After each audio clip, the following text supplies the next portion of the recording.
Grabando. Estamos. Bueno, buenas tardes, buenas noches, bienvenidos a todos y todas. ¿Cómo andan? Buenas, Hola buenas. Mati, hola Agus. Bueno, a los que no me han cruzado todavía, mi nombre es José, soy pediatra y bueno, docente acá de tamizaje. Y hoy estamos acompañados por Agustina y Matilde, si quieren presentar. Bueno, empiezo yo, Agus. Dale, dale, dale. ¿Cómo andan? Bueno, yo soy Matilde, algunos ya me conocen. Este es mi primer año en Tami. Así que bueno, espero poder ayudarles con este temita acá con los compas. Bueno, yo soy Agustina, también acá miembro del equipo de tamizaje y nada, ya nos estaremos viendo y si no nos vemos, porque estamos bastante presentes, creo que todos los docentes, así que nos vamos a ir viendo en los pasillos y en las aulas. Bueno, gracias. Bueno, hoy nos convoca el tema de diarrea crónica y síndrome de mala absorción. Eh, es un tema que está bueno, en el núcleo pediátrico del primer cuatrimestre y está enfocado un poquitito a ese grupo etario, pero bueno, hay algunas cosas que se pueden extrapolar también a otros grupos etarios, ¿no? Eh, y está dentro del segmento de nuestra unidad de aprendizaje que tiene que ver sobre todo con el diagnóstico, ¿no? Con empezar a poder pensar en procesos diagnósticos, razonamientos, en base al escuchatorio, a signos y síntomas, y a poder arribar a este diagnóstico cuando sea correspondiente a través de métodos complementarios, ¿no? Entonces es un prototipo de cómo empezar a pensar algunas condiciones que vamos a seguir viendo más adelante también durante el año. Como siempre decimos, empezar por los objetivos. A veces parece como una lista de chequeo que uno lee rápido y que mucho no razona, pero siempre vuelvan a leer los objetivos cuando estén preparando el parcial o el final, porque es un poco la guía de a qué apuntar eh, en cada tema, ¿no? Entonces, en relación a los objetivos de este núcleo, este segmento, podemos decir que va a ser importante definir el concepto de diarrea crónica y diferenciarla de cuadros prolongados, discernir las características de las diarreas crónicas funcionales, de las diarreas crónicas orgánicas, con o sin síndrome de malabsorción, identificar las causas de diarrea crónica de acuerdo a la edad, cuadro clínico y contexto sanitario, describir y diferenciar los procedimientos disponibles para el estudio de una diarrea crónica y evaluar los alcances y limitaciones de los estudios para confirmar o descartar el diagnóstico de celiaquía, ¿sí? Que por ahí la celiaquía van a ver que le vamos a dar un poquito más de entidad, la vamos a empezar a intentar abordar como una entidad en sí misma, porque por ahí es el prototipo de la diarrea crónica con mala absorción, con síndrome de mala Mm. absorción, y nos sirve para entender algunos procesos más generales, ¿no? Eh, bueno, entonces, como para empezar a entrarnos eh, en algunos conceptos más duros del marco teórico y al final de la clase vamos a charlar un poquito de cómo abordamos estas condiciones. Entonces, primero definir, ¿no? ¿Qué es una diarrea? ¿No? Hay como una definición clásica que la diarrea es una alteración o un cambio en el número de las deposiciones con o sin disminución de la consistencia y o aumento del volumen de las mismas, ¿sí? Eh, Eso, diarrea en general, ¿no? Ahora vamos a ver cómo podemos Ujú. clasificarla.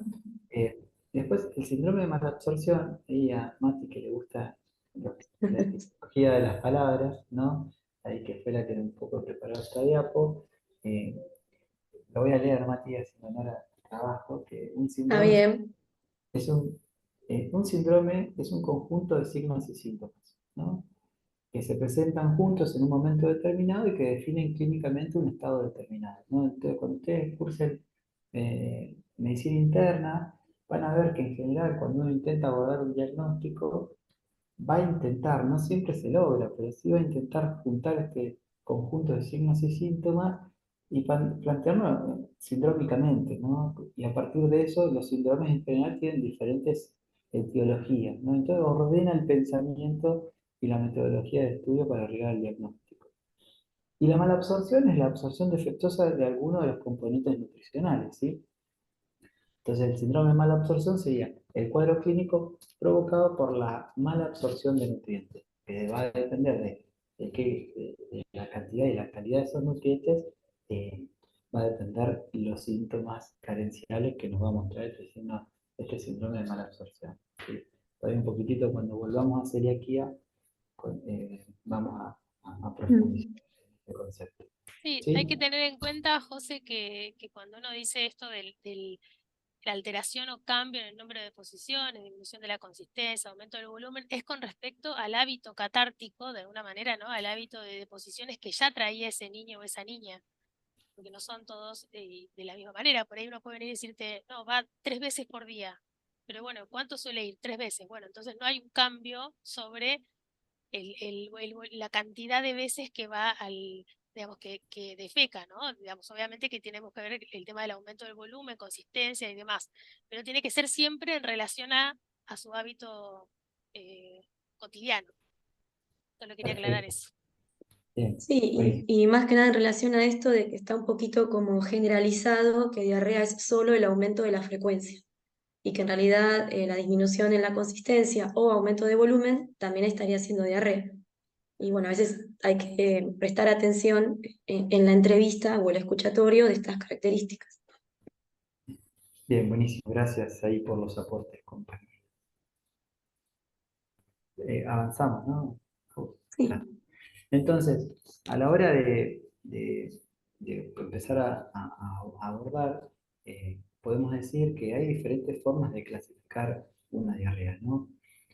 Primero, y súper importante, que no hablar de la definición de diarrea crónica, bueno, por tiempo evolutivo, a ver cuánto dura el cuadro, ¿no? Y ahí tenemos las diarreas agudas, que duran menos de 14 días, y que en general tienen correlación con algún cuadro infeccioso, del tipo de gastroenteritis virales o disenterías, o que son gastroenteritis bacterianas en general, ¿sí? Una diarrea prolongada, ¿sí? Que es cuando dura entre 14 y 30 días, ¿sí? Que un poco la bibliografía hablaba de que hay un síndrome post-gastroenteritis, ¿no? Que podría explicar estos cuadros, que se explicaría de alguna manera cuando vos tenés un cuadro infeccioso agudo, tipo gastroenteritis, ahí las disacaridasas del ribete en cepillo intestinal también se barren por el proceso inflamatorio. Entonces, al seguir consumiendo hidratos de carbono simples en los lactantes y la leche, como un clásico, eso genera que no se puedan absorber y como una diarrea de alguna manera osmótica y prolonga la gastroenteritis hasta que el epitelio se recupera. Y eso suele durar así 14, 20, menos de 30 días. En general, con 30 días esos cuadros se suelen resolver, ¿sí? Y la diarrea crónica, la que nos convoca hoy, que es cuando dura más de 30 días, ¿sí? Eso es como una primera clasificación que nos ordena un montón. Las clasificaciones nos sirven como para empezar a pensar Mm. y estructurar datos de la realidad y nos ayudan a pensar. Fíjese que ya con un diagnóstico así evolutivo de días de duración, uno ya puede inferir etiologías, de hecho, ¿no? Y de acuerdo a las causas, ¿sí? O podemos clasificarlas también en funcionales y en orgánicas. Y esta es como quizá uno de los datos más importantes de esta clase, ¿no? Bueno, eh, porque es como un parteaguas de esta clasificación. Eh, Dentro de las funcionales tenemos el síndrome de intestino irritable y la diarrea crónica específica, pero lo más importante es saber que las diarreas funcionales son procesos donde no se ha podido objetivar alteraciones bioquímicas o estructurales que expliquen completamente los síntomas, ¿no? Entonces, por lo menos hasta el momento. Entonces hay como diferentes explicaciones eh, y de por qué ocurre, ¿no? En el síndrome de intestino irritable, en general, se dan mayores de 4 años, tienen un componente ahí, parece con algún eje neurogastrointestinal que tendría que ver, algo del estrés o algunas peculiaridades de formas de interpretar el mundo que por ahí genera diarreas crónicas, ¿sí? Con dolor, que alivian con la defecación y que tienen la característica principal de que no altera el estado nutricional, o sea, la curva de peso estatural que ustedes ya conocen por LCD, o sea, no se altera en ningún momento y no aparecen otros signos y síntomas eh, carenciales de déficit de nutrientes, y son personas eh, clínicamente sanas o sin compromiso del estado general, ¿sí? Al igual que la diarrea crónica inespecífica, que es la otra causa de diarrea crónica funcional, que se da sobre todo en menores de 3 años, que muy bien tampoco la fisiopatología se conoce, pero se sabe que es una diarrea que se desaparece con el control de esfínteres, que tiene un examen clínico más allá de la diarrea normal, sin signos carenciales, con una buena curva de peso y de crecimiento, de peso y de talla, sin alteración del estado general, ¿sí? Es como la gran diferencia de las diarreas orgánicas, ¿no? Eh, donde las diarreas orgánicas son diarreas donde existen mecanismos fisiopatológicos que la pueden explicar y en general están acompañadas de algún otro signo clínico que me pueda hacer pensar la etiología, ¿no? O son diarreas que tienen sangre, o son diarreas que cursan con alteración de la curva postnatural, o con signos carenciales, ¿no? Eh, Anemia, piel seca, eh, bueno, toda una serie de síntomas asociados que nos puede hacer pensar que puede haber algún mecanismo fisiopatológico por detrás como implicado. Clásicamente ahí la bibliografía hablaba a grandes rasgos, ¿no? También como otro tipo de clasificación, de acuerdo al mecanismo fisiopatológico que las dividía en diarreas secretoras, diarreas osmóticas, diarreas esteatorreicas o diarrea colónica. Esto no es etiología, porque a veces en los pacientes preguntamos, ¿no? Y confunden las etiologías, o sea, las entidades que generan diarreas crónicas, con la clasificación de mecanismos fisiopatológicos. Esto que nombramos recién, que apareció ahí en el cuadrito, es una clasificación de acuerdo a mecanismos fisiopatológicos, ¿no? Las diarreas secretoras son por aumento de la secreción de electrolitos, y en general son diarreas muy acuosas, ¿sí? Eh, Muchas veces secundarias a cuadros infecciosos, ¿sí? Que por algún mecanismo del germen causal genera aumento de la secreción de electrolitos, ¿sí? Eh, las diarreas osmóticas o fermentativas eh, son por malabsorción de hidratos de carbono solamente, ¿sí? Que era un poquito, lo que charlábamos recién, si se acuerdan de la diarrea postgastroenteritis, donde lo que se nos barre son las disacaridasas del ribete del cepillo, que después tardan en recuperarse, es una forma que explicaría esto, por ejemplo. Entonces uno consume hidratos de carbono más o menos simples, o que se degradan a disacáridos, no se terminan de absorber porque no se absorben los disacáridos en general. Entonces llegan al tubo digestivo distal, donde las bacterias colónicas los pueden metabolizar, y entonces son diarreas explosivas, ¿sí? Fermentativas, con dolor y fétidas, ¿sí? Como la característica típica de la diarrea osmótica o fermentativa, ¿no? Eh, y después tenemos la diarrea esteatorreica propiamente dicha, que es la pérdida de grasa en materia fecal, que este es como es el prototipo del síndrome de malabsorción, ¿sí? Donde no solamente no se absorben hidratos de carbono, sino no se absorben otros nutrientes, ¿sí? Y son diarreas color masilla, grasosas, ¿sí? También malolientes, ¿sí? porque el mecanismo es algo parecido a la osmótica, ¿sí? Pero acá también se explica por diferentes alteraciones de la pared, ¿sí? Que producen que no podamos absorber diferentes tipos de nutrientes. El otro tipo de esta fisiopatología es la enfermedad celíaca, ¿sí? Que más adelante vamos a ver.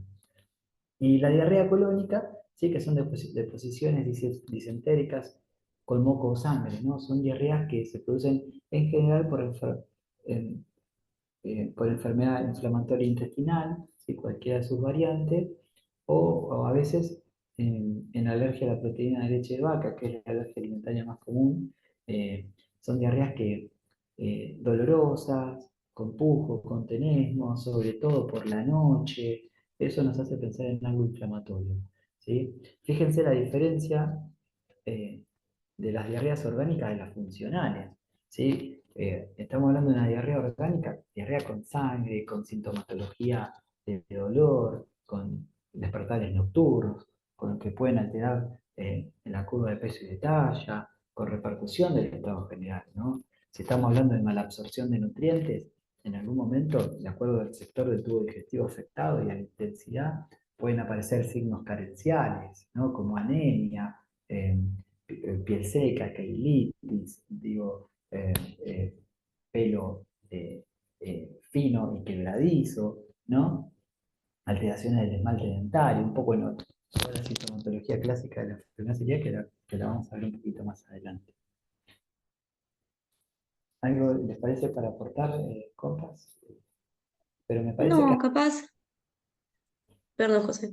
no, me parece que esto hasta acá está bien, me parece, no sé si Claro, eso profundizar iba a reforzar que más. es interesante entender la fisiopatología para poder interpretar mejor la clínica, pero quedarnos con esta clasificación de que por tiempo evolutivo y funcionales y orgánicas, ¿sí? Y Bien. acá entra lo que decíamos de síndrome, que en definitiva vamos a tener muchos síntomas y signos con que podamos interpretarlos para ver posibles causas y gravedad, alcanza, siempre contextualizar la situación. Bien, tal cual. Después, la bibliografía es bastante clara en esto, igual la del PRONAP. Mm. Digo, se puede repasar de ahí y se pueden charlar en cada condición en particular, ¿no? Al resolver la Ujú. condición. Bien. Bárbaro. Bueno, y otra clasificación también interesante, porque creo que para mí es casi la más interesante, la más práctica, la que sirve más, es la clasificación según el grupo etario, ¿no? A ver, me viene un paciente de tal edad, bueno, yo tengo que tener los dos, tres primeros diagnósticos más probables por prevalencia en ese grupo etario como para poder pensarlos, ¿sí? Eh, entonces, eh, de ahí la bibliografía plantea tres grupos etarios, ¿no? Menores de 6 meses a 3 años y niños de más de 3 años, ¿sí? Entonces, en menores de 6 meses, si se ponen a pensar, eh, no no hay tantas causas que pueden dar una diarrea crónica, ¿no? Sobre todo si es un lactante alimentado con pecho exclusivo, ¿sí? Ahí un poco las diarreas infecciosas, parasitarias, no tienen tanto lugar en un lactante menor de 6 meses, sobre todo, digo, si tiene el pecho exclusivo.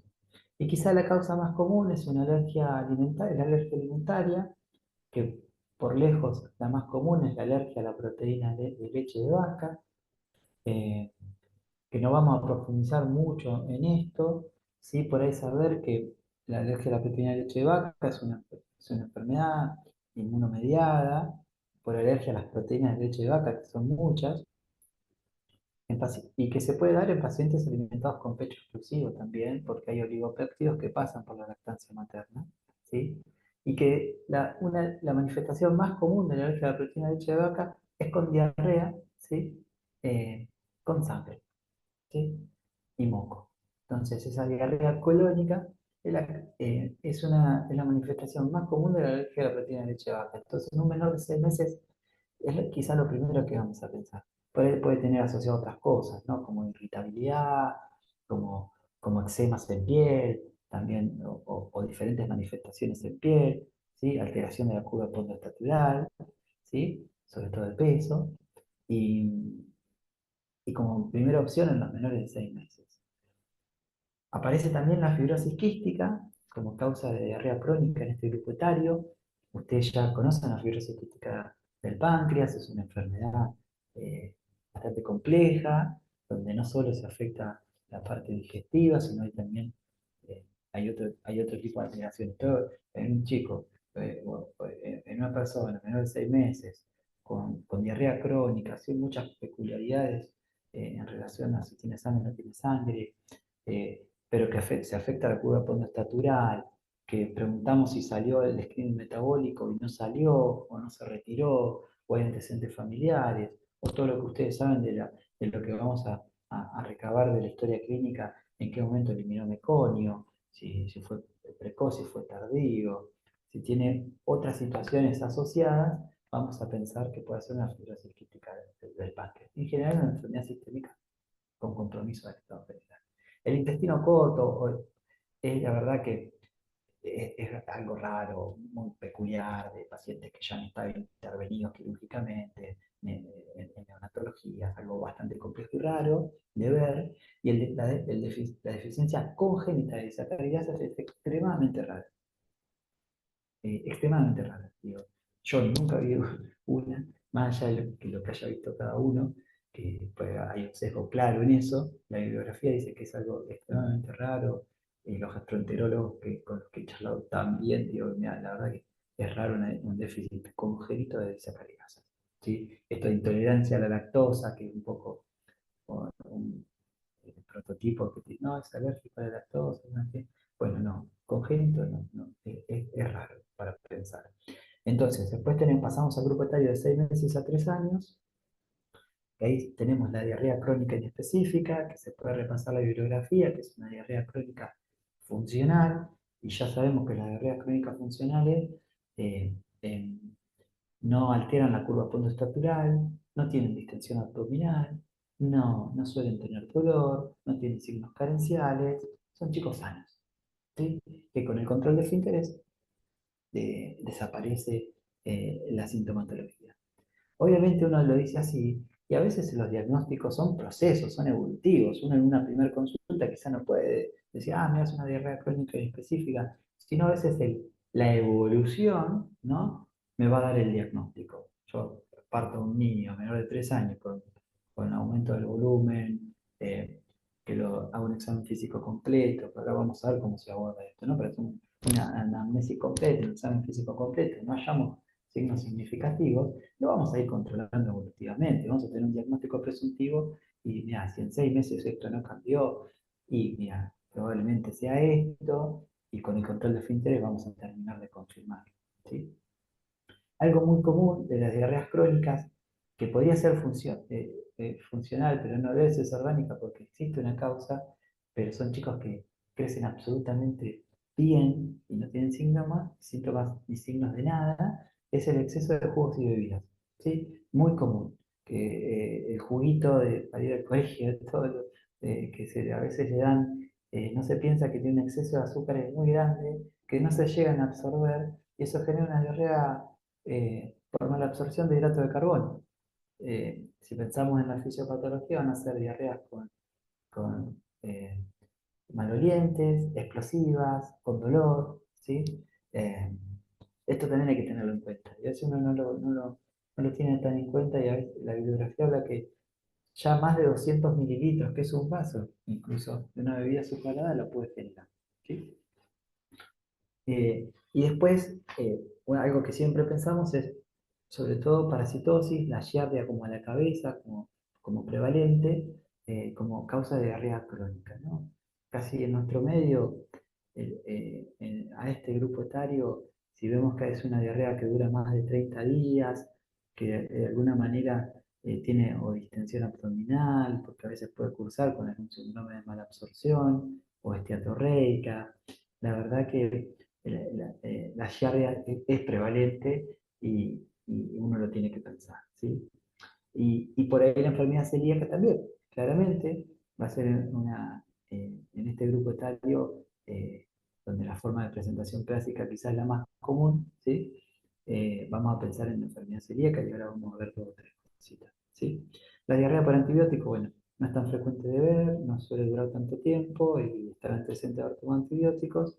La alergia alimentaria ya es menos frecuente, la alergia a la proteína de leche de vaca ya a partir del año, 2 años, si no se presentó antes es raro que aparezca, y la fibrosis quística, bueno, eh, puede estar si no ha tenido un diagnóstico previo, pero bueno, ahí vamos a estar pensando en todos los antecedentes y preguntando. Y en niños mayores de 3 años, parasitosis, ¿sí? Niños que deambulan, que andan por el piso, que juegan en el pasto. Bueno, ahí va a ser importante eh, la anamnesis de preguntar cómo es la eliminación de excretas, ¿no? En ese domicilio, etc. La enfermedad celíaca también como prevalente y ya la diarrea por antibióticos más raro, el síndrome de intestino irritable hay que pensarlo, y la enfermedad inflamatoria intestinal no es algo tan común de ver en pediatría, ¿sí? Pero el diagnóstico no suele ser tan complejo porque en general tienen gran compromiso orgánico, tienen diarreas con sangre, con moco, con mucha repercusión. Me agoté a hablar yo solo. Pero más o menos eso como, me parece que entender esto o poder pensarlo desde este cuadrito aclara bastante cómo pararse eh, en algo que parece un mar de mucha información. Una cosita, José, para agregar que dijiste que está bueno, que tal vez no lo comentamos en la otra diapo, que a las diarreas crónicas funcionales llegamos un poquito después de investigar muchas otras causas, ¿no? No digo que sea de descarte, pero no toda diarrea crónica va a dar mala absorción, pero sí siempre que hay mala absorción se expresa con diarrea crónica. Por eso cuando hablamos de diarrea crónica en específica o enfermedad inflamatoria intestinal, primero se investigó mucho otras cosas. Cuando no hay una repercusión general y no tenemos una causa aparente, bueno, podemos hacer estos diagnósticos. Capaz era más para otra diapo, pero bueno, ya que lo comentaste, me pareció bueno Bien, aclarar. bien, perfecto. Podemos pasar a la siguiente, ¿no? Bien, en Bueno, realidad, José, nos quedan 3 minutos de grabación. No sé si por vamos a ahí, llegar en Bueno, 3, pero no, yo creo que por ahí podemos de última cortar acá, abrimos otra y y terminamos, cerramos para que no con... quede. Sí, yo me Dale, extendí un dale. poquito, pensé que iba a ser más cortito. No, pero es fundamental, creo no, que estuvo necesario, sí. es importante destacar esto, José. Lo que vos hiciste, lo que vos acabás de hacer con cada uno de las causas de acuerdo a la edad, creo que es súper esclarecedor, porque también, digamos, da pie a poder hacer estos diagnósticos diferenciales, porque cuando un niño llega a la consulta, uno obviamente evalúa un montón de cuestiones, y esto que vos fuiste haciendo del ejercicio de repasar cada una de forma breve, sirve para que también los estudiantes hagan el ejercicio de pensar los distintos diagnósticos diferenciales. Así que cortamos acá y hacemos un segundo videito con la parte final y el cierre. Ahí nos vemos.